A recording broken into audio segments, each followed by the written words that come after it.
Most people that associate owning a Mercedes-Benz with posh, luxury, pampering, and a sense of you've made it. That's why 5 years into the ownership of this Mercedes C300, I used to think that those were all factors. I used to believe that owning Mercedes-Benz delivered on everything, those feelings that make us feel important, those beliefs that these are the end-all be-all, the ultimate in car motoring experience and the ultimate in luxury. But after those 5 years, I've also recognized that's not entirely true. As a matter of fact, there's no question there's luxurious appointments throughout this entire vehicle. But on top of it, there's many things that this does not represent as a luxury item. There's many things that suggest that this car is just a shell of a luxury car. It doesn't, in fact, represent anything luxurious at all, and even many mainstream cars, in fact, are much more luxurious than a luxury car like this Mercedes-Benz C-Class. I thought it fitting, after owning this Mercedes for 5 years, that I quash some of the misconceptions, the assumptions, the beliefs about this being a luxury car. I, in fact, do want to talk about a few things that we really enjoy about it and did live up to its expectations. But in fact, I think it's important to share the reasons why I don't believe this feels like a luxury car at all. Back in 2020, my wife and I were looking for a new car. It was time to move on. Our old BMW X5 had finally seen its last days. It was time to move that on. The miles were high and it was starting to cost us some money in maintenance. So we started searching around, and we had a Mercedes many years ago, an ML500, had a wonderfully smooth V8 engine. We loved the vehicle. It was smooth, torquey, and it actually looked really great too. It had this champagne exterior with a beautiful champagne type interior, and it definitely felt posh. Now back then there was some cheapness to it as well, and some of the plastics inside didn't hold up particularly well, but the engine, the drivetrain were truly the soul of that vehicle. And that in fact is one of the reasons why Mercedes-Benz resonates. Many people love the older 6.2 NA V8s. Many people love the twin turbo V8s, the twin turbo V12s. And even in the smaller cars like the C-Class, many people love the older V6s. They're silky smooth, torquey, reliable, and they actually just represent the brand very well. One of the first things that we were a little disappointed. You know, luxury cars to us generally should feel solid, and the engine should be a big part of that. V8 engines, V6 engines are generally provide that silky smooth torque and even the sound. Some of the German cars like Mercedes-Benz traditionally in the past have had engines that have absolutely sounded aggressive with a slight undertone of just silence and quiet. So essentially you hear the rumble, but without it sounding unrefined, like an unrestricted straight pipe type of Chevy engine or a Ford. It has a refinement that you still get all that sound, but it's slightly subdued. We also assumed that because we were buying a current generation C-Class at the time, back in 2020, this is a 2018 W205, that everything was going to be good. We're going to have the best powertrain, the best drivetrain. This one comes with the 4MATIC, the all-wheel drive. We knew it was going to be practical, good for winter, good for summer, good handling. And honestly, we expected the engine to deliver on all fronts. I've driven all the older generation cars, W204 with the 6.2 V8s, the NA. Absolutely glorious. Probably one of their best engines from the feeling and the passion and the soul perspective. It made some of the best sounds. See, because I drove when they first came out, a W204 with that NA V8, and it was just awesome. I'd seen some of the videos back with Top Gear, and you know, Top Gear had done a lot of reviews on those types of engines, and you watch those cars do the big power slides, drifts, and you see the big smoke shows, and then you hear of that rumble of the V8, and you knew the passion, the soul was there. So I kind of assumed going into this, I mean, we read the specifications, but we assumed that this generation of C-Class was going to deliver, although not the same V8, we assumed that we were going to trade a little bit of the durability issues of the old 6.2 for an improved drivetrain that would deliver a little bit on fuel economy and hopefully still give you some of that passion and soul. Sadly, we were wrong. See, well, the 2-liter turbocharged 4-cylinder in this car actually makes an abundance of power. Produces almost 250 horsepower, at least when it was new. But see, that's where the special starts to dissipate. Number one, you don't have the sound of the older V6s, the older V8s. The sound is gone. I mean, it's quiet. Other than it has a little chattery sound. Sounds a little diesely if you ask me. And to me, the trade-off for a big V8 with a rumbling soundtrack, or even a V6 that sounded smooth and torquey and it still had a little bit of that exhaust tone, that all went away. Now all we're getting is the fuel economy. But see, the special has essentially gone away. Where a lot of Mercedes owners buy those cars because of the 3-pointed star. They expect the 3-pointed star is going to deliver on a level of not just, the quality and the passion and the soul, but the luxury that should go with it. Well, we were definitely led astray in our own minds. I mean, nobody was telling us to buy it. Nobody was preaching to buy it. But we do know the big marketing machine is powerful. It reaches to your soul. It speaks to you. It tells you in a way that is very sublime and subliminal that the messages are there. They're clear. You need this car. Because if you buy a car like a Mercedes-Benz, it tells not just you, but it makes everybody else look at you like you've made it, like you're important. And you're driving the luxury car of your dreams. But unfortunately, this engine is not really all that special. When you consider a 2-liter turbocharged 4-cylinder engine is a common ingredient that every manufacturer, from Hondas to maybe Toyotas to just about every OEM out there, including all the German manufacturers, many of the Japanese manufacturers, and just about everybody in between, are creating that common ingredient. A 4-cylinder engine, 2-liter displacement, many of them which are mated up to turbochargers and direct fuel injection. Sounds very technical, doesn't it? Yeah, it doesn't have the appeal, it doesn't have the passion and the soul that we expected from some of the old drivetrains. With the V8s and the V6s that were smooth and powerful, we don't have that anymore. Sure, while you can step up, we even see what Mercedes-Benz has done in recent years. It has totally deviated, in my personal opinion, away from everything that represents luxury. Even the C63E, it's faster than the outgoing, it's quicker, it's technically in every measurable way, it's better. Except the soul, the feeling. And that to me is lacking luxury.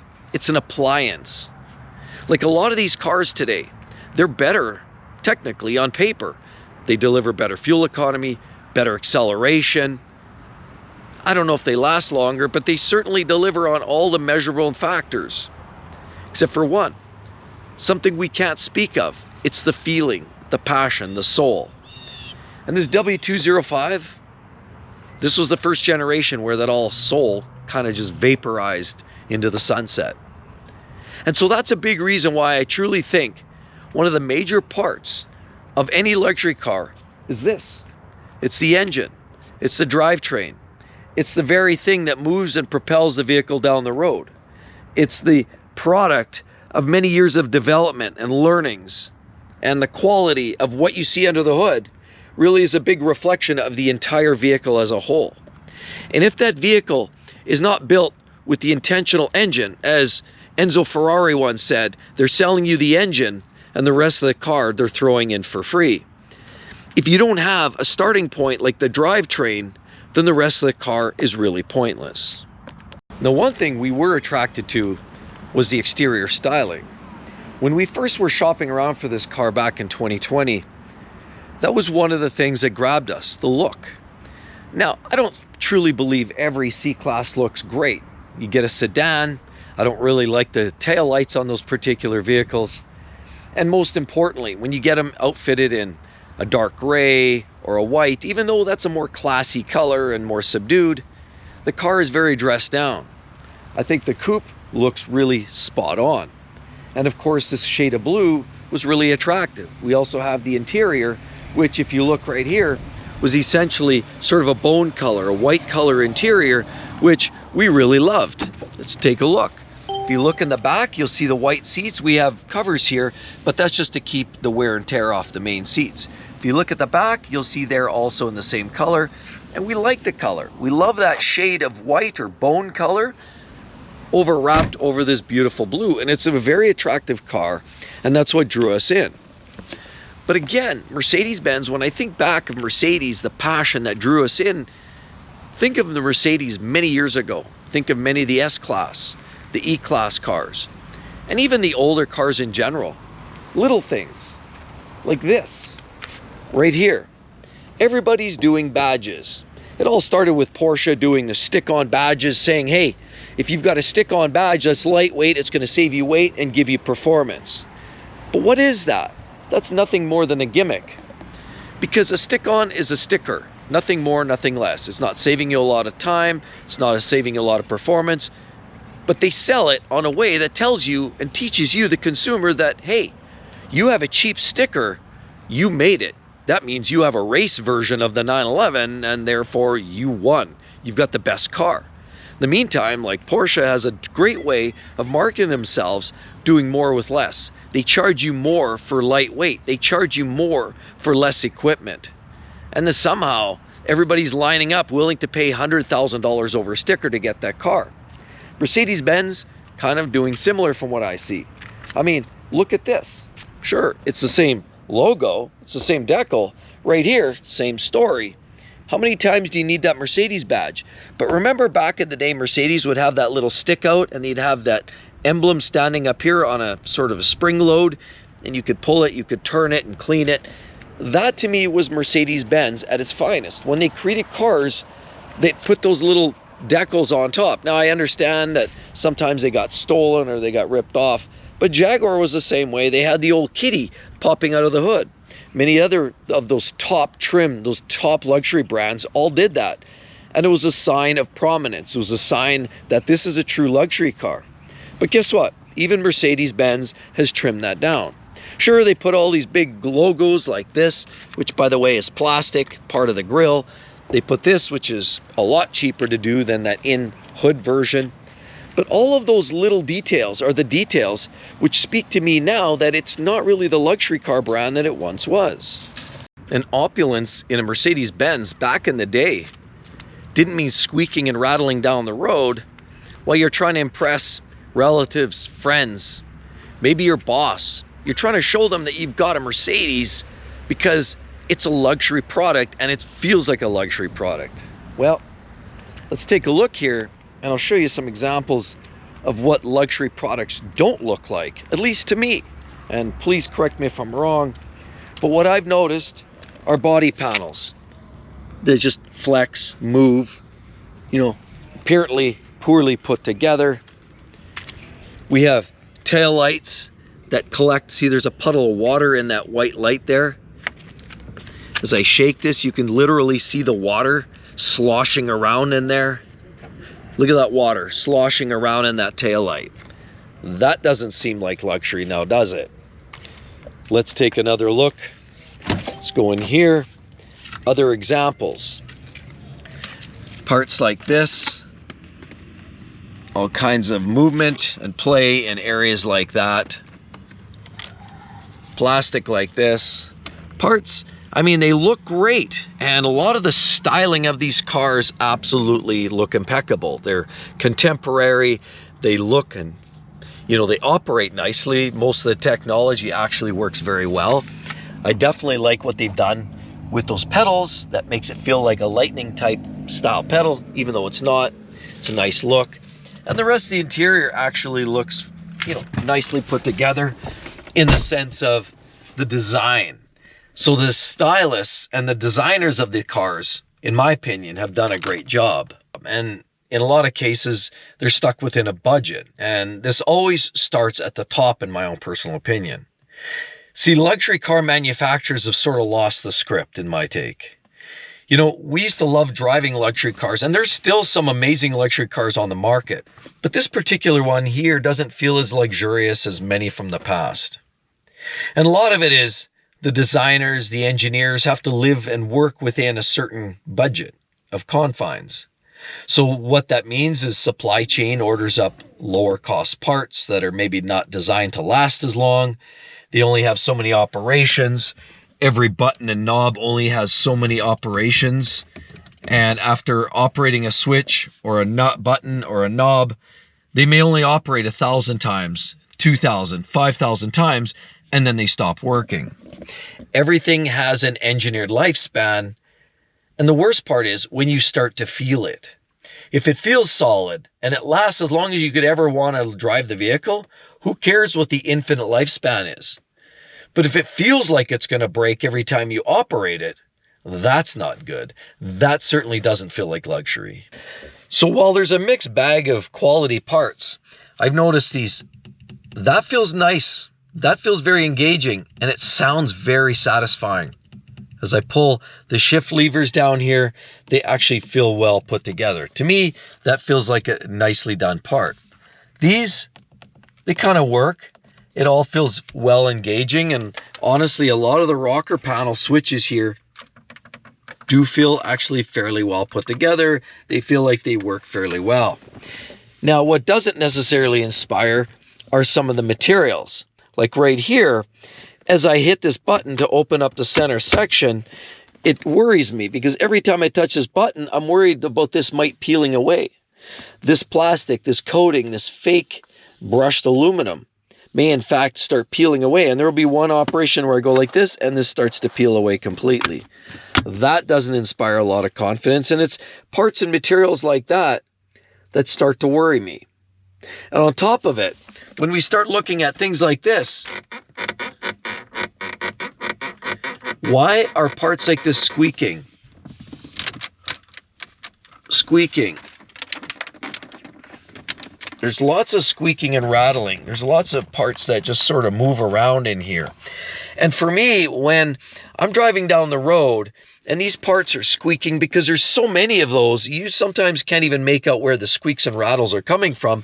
We know, in fact, everything kind of is bolted together, screwed with plastic rivets and fixated with glue and all kinds of other temporary parts, many of which are throwaway. That's the sad part, because now you have a vehicle that just squeaks and rattles once you've got 30, 40, 50,000 kilometers on the odometer. All of a sudden the vehicle starts to sound like it's got 200, 300,000 kilometers. As a matter of fact, I hate to say this, but I also drive an old 2003 Dodge Ram. Now that thing is, you could make all arguments, non-luxury, junk, poorly put together in so many ways. I could make all kinds of arguments there. But that vehicle is almost 25 years old and it doesn't have squeaks. It doesn't have rattles. It just drives down the road silently, peacefully. And here I am in a late model 2018 Mercedes C300, and I get squeaks and rattles, and the wheels are something making noise in the wheels as we turn and we drive down the road. I don't know if it's brake discs that have rust on them because the car's been sitting for a while. I don't know what it is, but even every time we get in and we go for a drive, there's always some nagging squeaks and rattles behind this driver's seat. I always hear something squeaking. If I'm going up a slow driveway, all of a sudden the flex in the chassis and I'm hearing all this squeaks and crunching of plastics. That's not luxury. The worst part is, when you compare this car with a friend of yours, we've got friends that drive Honda Civics, Mazdas, Kias, that all in many ways, you could argue that feels solid, more solid. You know, even a coupe like this here, that door doesn't sound all that solid. Sure, it works. It does everything you ask it to do. It opens, it closes, but it doesn't have the solidity of the older Mercedes. And a friend of mine has a Honda Civic that actually feels more solid than this vehicle. That's the worst part when you're buying a luxury brand and people show up with, you know, non-luxury manufacturers like Hondas, Toyotas, and Mazdas that feel more well put together than your Mercedes. That's a little bit of insult to injury, if we're being honest. But there's another unspoken conversation. When people buy luxury cars and Mercedes-Benz, you could make all kinds of arguments leads the pile in terms of actual luxury manufacturers. There was a time when you take your car in for service, when it wasn't even a question asked. They'd give you a loaner car. Your car's in there for the day, it's got to go through a major service, it's probably going to cost you a pile of money. The least they can do is give you a loaner car. I've had experiences in the past where the dealers have certainly, here, no problem, there's a loaner, there's a loaner, there's a loaner, take it, bring it back when you're all done. No questions, no issues. But lately what I've been experiencing is, no, they call an Uber, they call a ride share. Now you're riding, you feel awkward, and even worse, when you have errands to do, you have other things you need to do, but you can't just drive all over the city, or they just shuttle you. And while the shuttle can be great, some of the drivers generally, in my experience, have been very pleasant. Quite often, unless you live downtown, which many people don't anymore, they work from home, they like to run errands, do some banking, do some visiting, go shopping, whatever it is, you need a vehicle to get you around 5-10 spots during the day. But unless you have a shuttle, unless you have a loaner, that shuttle isn't going to drive you all over hell's half acres. So now what we're finding is, for a luxury manufacturer, it should go without question. You need a vehicle? Here you go, sir. Not a problem. That's what the part of it is. It's not just literally driving a car. They sell you on the experience. They sell you on the belief that you're driving a car that is more of a lifestyle. And they're pitching you on the experience of living the dream. But if all you find is a nightmare, you jump in the back of an Uber who swerves through traffic, next thing you know, you've got a concern, you're stressed out, you're wound up, and you can't get your job done, you can't do all your errands, and you're stuck potentially at the end of the day having to pay that $2,200 maintenance bill, and you haven't even enjoyed your day one bit. That's not my ideal of luxury, that's more stress. Now it sounds like I'm whining. I'm really not. See, because if I want to drive a Mercedes-Benz, and we chose to drive it because we like the looks, the performance, and all those other attributes. But as time goes on, I start to recognize that Mazda builds a great car. They've got the big sunroofs, they've got the center screen, they've got performance that is on par. As a matter of fact, their GT car, their 2.5 liter turbocharged vehicles, the turbos, that's right, have very similar horsepower. In some cases, you can get manuals. In all cases, you can get all-wheel drive. And honestly, those cars are built very well these days. They're reliable, they perform as well as this. And honestly, the interior feels just as well put together, actually, even better. So where does that leave the luxury car buying experience these days? I'm not so sure. It certainly feels like it's getting watered down, washed out with every other car on the road. There was a time driving a vehicle with opulence, driving a Mercedes-Benz, felt special, felt luxurious. That time seems to have come and gone. We're now in a place where everybody's creating similar vehicles, drivetrains, a 2-liter turbo 4 that seems to exist on everything from Kias to Hyundais to Hondas to Toyotas to just about everything on the market. The drivetrains aren't special, the interiors aren't well put together, and the even experience at the dealership level isn't offering anything unusual that you wouldn't get from a dirty Ford dealership. So it begs the question, what does luxury truly mean to you? Sure, we drive the car, we love it. It's got great fuel economy, has decent performance, it looks good, and has all of the amenities like sunroof and windows, power windows. And there are some aspects, which I've spoken in other videos, that are done a little better than if you were to buy a Toyota Camry. The ergonomics are a little better in this than many of its competitors in the non-luxury segments. They think about more of the ergonomics than they do in some of the non-luxury brands. But outside of that, it feels like just about every manufacturer is building a car as good or better than a car like this. So where does that leave a Mercedes? Is it truly luxury anymore? Just down the road from me, I have a gentleman that showed up. He sells cars. He actually works for a local Porsche dealer and he drives an S-Class. When I saw that, I was impressed. The seats were impeccable. The screen across the center dash was amazing. The car looked just outstanding. But unless you step into the S-Class and are willing to spend $250,000 brand new, what does the rest of the lineup look like? Watered down Kias, Hondas, and Hyundais? Not so sure.